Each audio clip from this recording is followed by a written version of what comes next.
My name is Doug Waters, Construction Delivery Manager for the Master Planning team at Gatwick. I really wanted to talk a bit about Gatwick's approach to how we develop and grow, a bit about its history, its ambitions, its targets, and how we try and grow sustainably through some examples of some recent projects. And hopefully my presentation is a bit of a warm-up act for Simon, who will be coming on afterwards to talk about carbon. So I will finish up with a piece around carbon and what we do at Gatwick regarding carbon. So just a quick bit on history at Gatwick. Been around for some time, the Gatwick name, but aircraft really only started flying there in about 1930. The first aerodrome license was issued to a gentleman called Roland Waters. Nothing to do with me, I think, unfortunately, which is a bit sad. Under Gatwick, under BAA, it was very much the airport, the Bucket and Spade Airport. But around 2009, the Monopolies Commission forced BAA to sell, and we were bought by Global Infrastructure Partnership, a fund set up by GE and Credit Suisse, and they're really about taking big chunks of infrastructure and process improving them so that they're more efficient, and therefore it's a good investment for them. GIP currently own only 42% of Gatwick. The rest of it has already been sold off to various sovereign funds and pension funds. Fairly quickly after GIP bought Gatwick, we decided that we needed to set out a new ambition and strategy. And so the ambition became to grow, to compete, to grow, to become London's airport of choice, which I think we have done quite successfully over the last 6 or 7 years. We're now recognised as good competition to Heathrow. And our strategy was all about improving the passenger experience and helping our airlines, being more efficient and adding value. Of course, we have to build the strong EHS culture, and that is very important to us. And to do all of that, we need to have the best people and the best processes that we can. And all this is really leading into process improvement to make us competitive and to make us as sustainable as a business. But that's the sort of the high-level strapline. So what we needed to do then was to get some more detail. And we launched Decade of Change in 2010. So 10 years of targets, topics, 10 years, 10 topics, 10 targets. And really these targets, as I said, there's 10 of them, so it's spread across the whole of the sustainability arena.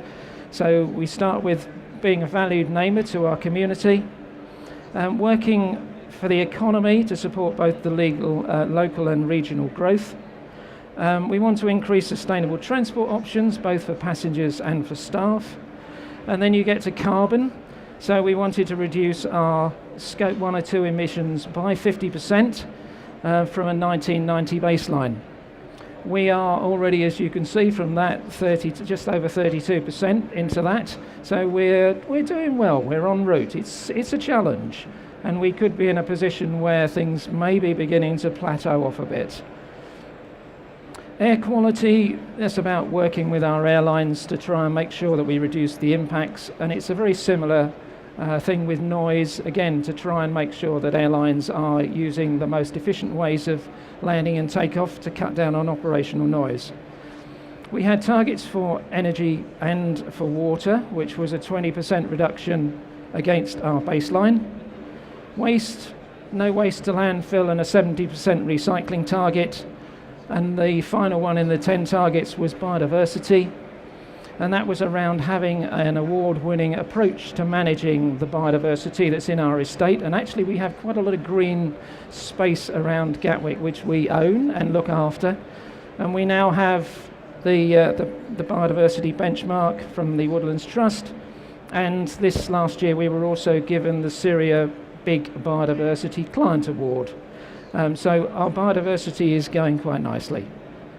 So in the meantime that we've set these targets to reduce carbon, energy, water, waste, etc., we continue to grow as an airport. And we've had another really good year of impressive growth. We've the low-cost guys, the low-cost long-haul guys are the ones that have started making a big impact on us. So we have Norwegian and WestJet flying the Atlantic to Canada and America. Really big take-up on their recent input of flights to us. So yes, it's giving us a good growth. We've got plenty of other new long-haul routes that have been added. For example, now we've got 3 A380s every day flying out of Gatwick, which is really good for Emirates. But we have a problem. We have one runway, and at certain times of the day that runway is full. The passenger numbers that you can see on there have grown nearly 40% since 2010, and basically we are still trying to work within the footprint of the airport that we've got. So we have to use process improvement, we have to use new technologies, we basically have to squeeze in and process these passengers within the space that we've got, within the terminals that we've got, and at the same time try and meet our decade of change targets. And if I was being really simplistic about it, I suppose I could say that our environmental growth is probably fairly neutral. We've produced less carbon, we've used less energy, our water usage is fairly constant, we've got better recycling rates, and at the same time our passenger numbers have gone up 40%. So that's quite a good story to tell. But, as I said earlier, we have only got one runway. And this is a graphic that shows how Gatwick could be if we had 2 and an additional terminal. Now this is part of the documentation that we put through to government in response to the Airport Commission. It's a deliverable and very creditable alternative to Heathrow. It costs less for the taxpayer, it's less risky to deliver, it's got a much smaller environmental impact, and it affects a lot less properties, a lot less homes. However, our plan is still on the table, it's still there, it's still deliverable, it is not the government's preferred solution. So we will wait, we will be patient. The time will come when we need not just another runway at Heathrow, but we need another runway at Gatwick. Both airports are at times already full, so one runway really is not enough. So I will leave that piece there. So at the moment, if we can't have a second runway, we basically need to work the assets that we've got really hard. We need to get the maximum out of our existing infrastructure. So we're the 8th largest airport in Europe and the largest in the world with only one runway. We have 50 long-haul flights, long-haul routes that come out, and at peak times our runway has 55 movements an hour. Just think about that for a minute, that's really busy. So as I say, we are working our assets really hard. We use new technologies that we can get our hands on. We'll use Six Sigma improvement techniques. We'll use all that sort of stuff to try and make sure that we are being as efficient with our processes as we generally can. And we're working, as I said, within the existing footprint, so we need to use all our space wisely. Capital investment programme since 2009, we've spent about 1.3 billion, and we've got another billion-ish to spend before 2021. So we have a continuous programme of development to try and keep up with the increased passenger numbers and the way that technology changes the way that people want to fly. So let's just have a look at a few of the projects that we have done. One of the ones that we have only just finished very recently is moving some of our airlines around, and it sounds like a fairly simple thing to do.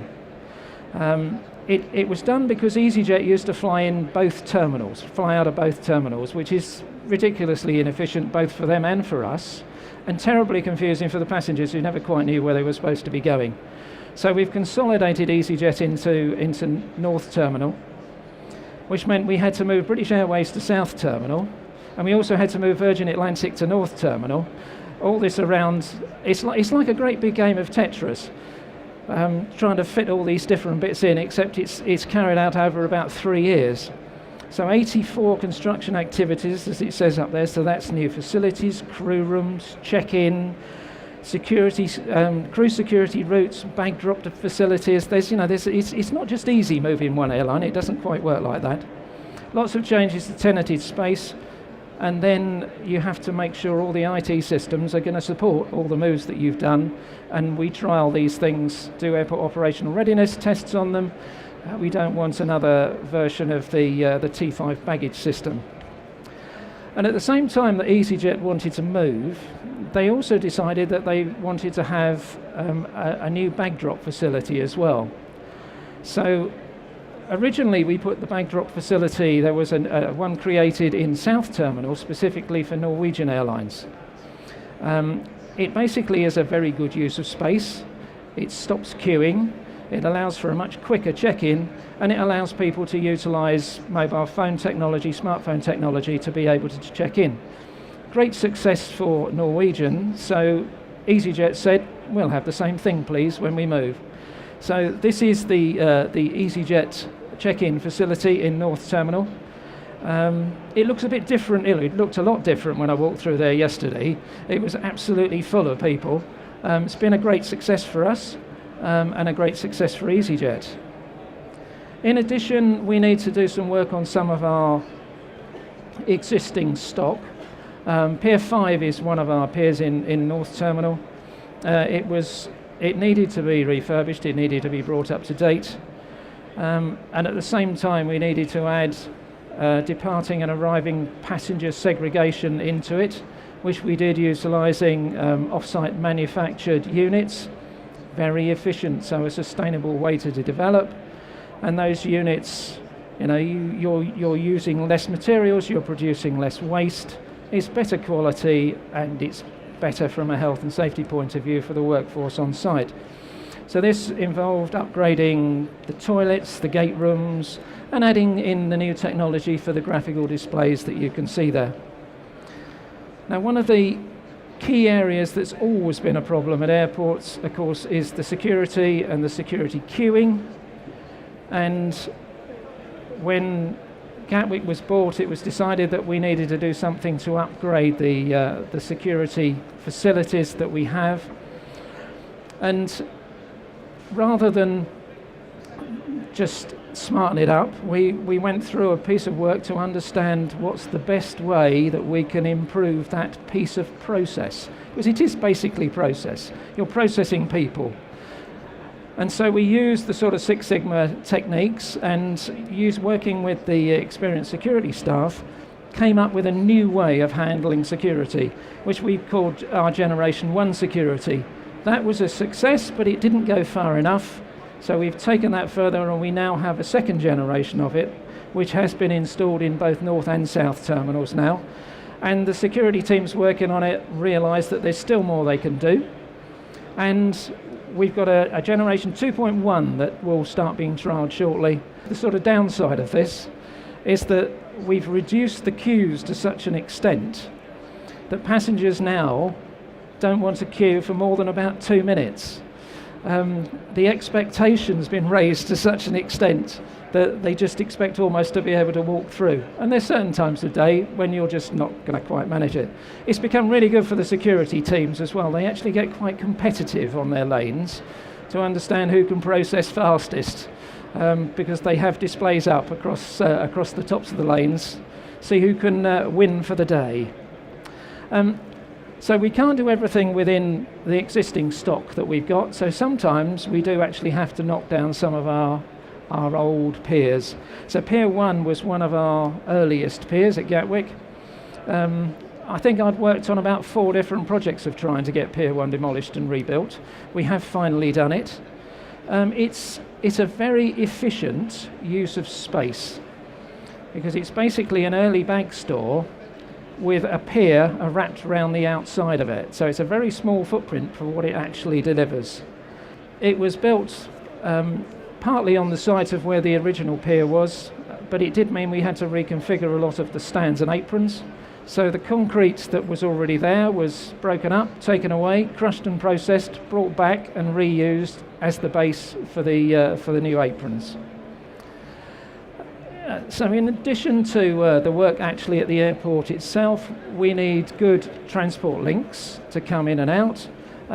One of our challenges at the moment, I suppose, its best description, is the railway station. To many people, as many passengers as they are arriving, it's the front door to the airport.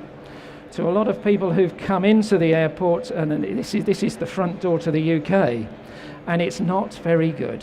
So we are working at the moment with Network Rail and the government to try and find a way to come up with a solution within the budgets that are available to improve the station, to open it up into the concourse to the airport, to improve the access up and down from the platforms. It's a challenge, this one. But we need to make sure that our passengers and our staff have sustainable modes of transport that they can use to get to the airport. Apart from the station, we also need to improve the capacity of the rail lines connecting to Gatwick. There's improvements going on at the moment to rolling stock, to signalling, and to the payment methods, etc., to try and improve the way that access can be to Gatwick. It's amazing where you can get to by rail from Gatwick. So you can go out to Reading, Oxford, Bedford, Cambridge, Peterborough, and then there's the London stations as well, Clapham Junction, St Pancras, Victoria, London Bridge, and of course Farringdon, which will be connected to Crossrail, which then spreads it out to a load more stations as well. So rail's not the only thing. We also have, of course, the M23, and that is shortly to start having smart motorway installed on it. So that technology should increase the capacity of the 23, which at times gets very clogged and very congested. So all this expansion we're trying to manage within our Decade of Change targets. And Simon's going to talk about embodied carbon shortly. So let's just have a look at what it is that Gatwick actually does regarding carbon and whole life carbon management. As I previously said, our target is for reducing our scope 1 and 2 emissions by 50% by 2020, whilst the airport is growing and currently over 40%. Now that is it's a challenge, but I believe we are already one of only 2 UK airports with the triple standard of carbon, water and waste from the Carbon Trust, so we are addressing things. To add in the supply chain target, which is the 4th one, we really need to understand a bit more about embodied carbon, so we need some data. And we've already carried out an emissions inventory across the whole of the campus, CO2, NOx and PM10, which helps give us a bit of a baseline to understand where we are. And we've also used Sturgis Carbon to produce an embodied carbon map across the campus. Apart from gathering the data in, we've also recently revised our energy, carbon and metering standard so that every project we now do has an energy saving target attached to it, which the project team have to work to deliver. We have the Sustainable Materials Strategy, which is another bit of us trying to manage our embodied carbon, but it also helps us with responsible sourcing as well. So that talks about what types of materials we do want or we don't want to use. It looks at recycled content, and it looks at designing for deconstruction as well. At the same time, Simon's just picked up a task for us, the Pier 1 project, which I showed you earlier, which we've just come to the conclusion of. We've asked Simon and his team to start looking at the levels of embodied carbon that have come in that are in that project, based on what's in our technical design standards, what's in our sustainable material strategy, how are they impacting? Are we in a good place or not in a good place, and therefore what do we need to do going forward to start bringing that down? So what's Gatwick's future? Well, we are continuing to grow, as I've shown you, and we will need extra capacity at some stage. We will continue to focus on the passengers and try and make their experience as positive as possible as they come through. And we will continue to invest to develop our operation in the most sustainable way we can as we progress on our journey to become the UK's most sustainable airport.